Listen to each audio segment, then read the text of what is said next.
മനസ്സിലാക്കട്ടെ. ദുബായിലിരിക്കുന്ന സഹോദരങ്ങൾ, സൗദിയിലുള്ള സഹോദരങ്ങൾ, ലോകത്ത് എത്രയോ ഭാഗത്തിരുന്ന് ഈ കോമ്പാറയിൽ നടക്കുന്ന പ്രഭാഷണം വീക്ഷിക്കുന്ന പ്രവാസി സമൂഹമുണ്ടല്ലോ. പരിശുദ്ധ ഖുർആനിനെ ഓതണേ, പഠിക്കണേ, ചിന്തിക്കണേ, ആ വഴികളിലൂടെ സഞ്ചരിക്കണമേ.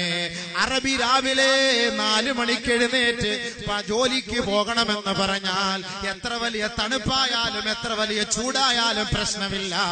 അവന് കൊടുക്കുന്ന കൂലി 600 റിയാല് 700 റിയാല്.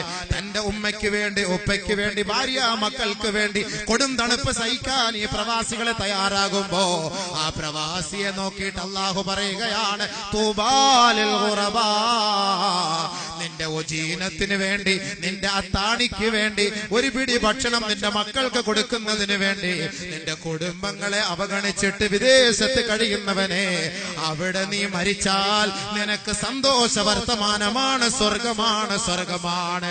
ആയിരക്കണക്കിന് ലക്ഷക്കണക്കിന് കടങ്ങൾ വരുത്തിയിട്ട് തന്റെ ഭാര്യയെ മക്കളെ ഒഴിവാക്കിയിട്ട് ഇതാ മരുഭൂമിയുടെ മടിത്തട്ടിൽ വെയിൽ കൊണ്ട് കഷ്ടപ്പെടുന്ന പ്രവാസികളുണ്ടല്ലോ, അവർക്ക് സന്തോഷ വർത്തമാനം അല്ലാഹു അറിയിക്കുകയാണ്, നിങ്ങൾ അവിടെ മരിച്ചു പോയാൽ സ്വർഗത്തിലാണ്, സ്വർഗത്തിലാണ്. പക്ഷേ അവരോട് ഞാനൊന്ന് പറയട്ടെ, ഈ പാവപ്പെട്ടവന്റെ പ്രഭാഷണം കേൾക്കുന്നവരാണ്. സുബഹി നമസ്കരിക്കാൻ നിങ്ങൾ പള്ളിയിൽ പോകാറില്ലല്ലോ.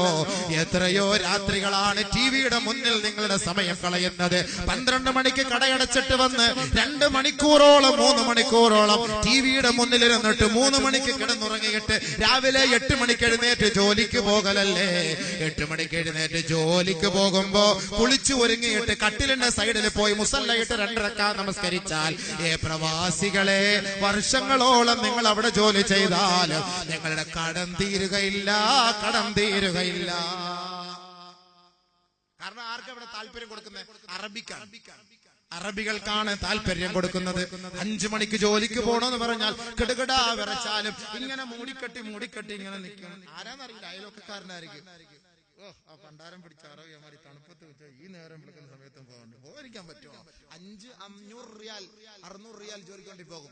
ഒരു വഖത്ത് നിസ്കരിച്ചാൽ 27 ദർജ കൂലി തരാന്ന് അല്ലാഹു പഠിപ്പിക്കുമ്പോ പരിശുദ്ധമായ പള്ളികളിൽ നമസ്കരിക്കാൻ ആളിനെ ഇല്ല, കിട്ടാനില്ല, ആളില്ല.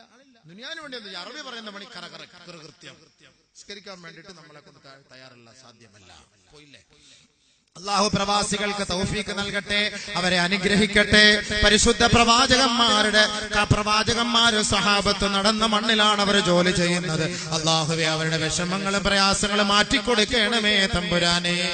എങ്കിലും ഇത്രയും തിരക്കിനിടയിൽ എത്രയോ പ്രവാസികൾ കണ്ടോണ്ടിരിക്കുന്നു, അതൊരു വലിയ കാര്യമല്ലേ. എല്ലാരും സിനിമ കാണുമ്പോ, കോമഡി കാണുമ്പോ, ക്രിസ്തുമസിന്റെ ന്യൂ ഇയറിന്റെയും പരിപാടിയൊക്കെ കാണുമ്പോ എത്രയോ പാവപ്പെട്ട സഹോദരങ്ങൾ ദീൻ കേൾക്കാൻ, ഇൽമു കേൾക്കാൻ വേണ്ടി ഒരുമിച്ച് കൂടും. ഈ അടുത്ത സമയത്ത് ഒരു സഹോദരൻ എന്നെ വിളിച്ചിട്ട് പറഞ്ഞു, ഇപ്പൊ ഇതുപോലുള്ള കാര്യങ്ങളൊക്കെ കാണുന്നതിനുള്ള ഗുണം മനസ്സിലായില്ലേ. ഇപ്പൊ 80 ലക്ഷത്തോളം പേര് ഇപ്പൊ ഇസ്ലാമിക് സ്പീച്ച് TV കണ്ടു.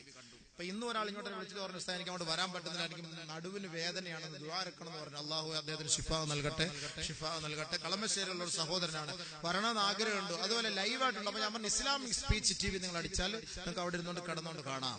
അൽഹംദുലില്ലാഹ്, അയാൾക്ക് സന്തോഷമായി. അപ്പൊ വരാൻ പറ്റാത്ത ആളുകൾക്ക് കാണാൻ പറ്റിയ ഒരു സന്ദേശമാണല്ലോ ഇത്. അൽഹംദുലില്ലാഹ്. നമ്മുടെ ഇബാദുർ റഹ്മാൻ നല്ലൊരു പേരും വെച്ചിട്ട് അയാൾ ഇതിന്റെ പിറകെ ഇതൊക്കെ ഇങ്ങനെ നടക്കുന്നത്. ഇബാദുർ റഹ്മാൻ പരിശുദ്ധ ഖുർആനിൽ അല്ലാഹു തആല പറയുന്നുണ്ടല്ലോ.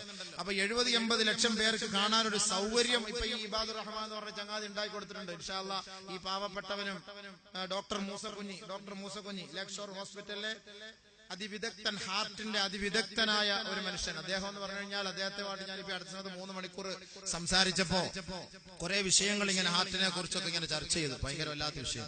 അപ്പൊ എനിക്കപ്പോ അത് ഖുർആനുമായി ബന്ധപ്പെടുത്തിയിട്ട് അൽഹംദുലില്ലാഹ് അദ്ദേഹത്തോടു കൂടി ഒരു പരിപാടി സംഘടിപ്പിച്ചാൽ കൊള്ളാമെന്ന് അദ്ദേഹത്തിന്റെ ആഗ്രഹമായിരുന്നു, എന്റെയും ഒരു ആഗ്രഹമായിരുന്നു. അപ്പോൾ അദ്ദേഹത്തിന് കുറെ ഫോട്ടോസുകളെല്ലാം ഓപ്പറേഷൻ ചെയ്ത് മുഴുവൻ കാണിച്ചു. സാധാരണഗതിയിൽ ഓരോ വിങ്, ഓരോ ഓപ്പറേഷന്, ഓരോ സെക്ഷന് ഓരോരോ ഡോക്ടർമാരുടെ, ഇതല്ല, ശരീരത്തിൽ ഏത് ഓപ്പറേഷൻ വേണമെങ്കിലും ചെയ്യാൻ തയ്യാറുള്ള ഒരു മനുഷ്യനാണ് അയാള്.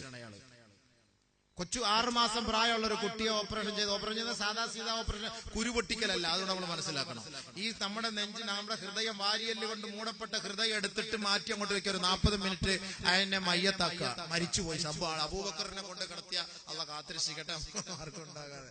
40 മിനിറ്റത്തേക്ക് നമ്മുടെ റൂഹ് അങ്ങ് എടുക്കുകയാണ്. റൂഹില്ല ശരീരത്തില്, 40 മിനിറ്റ് റൂഹില്ല.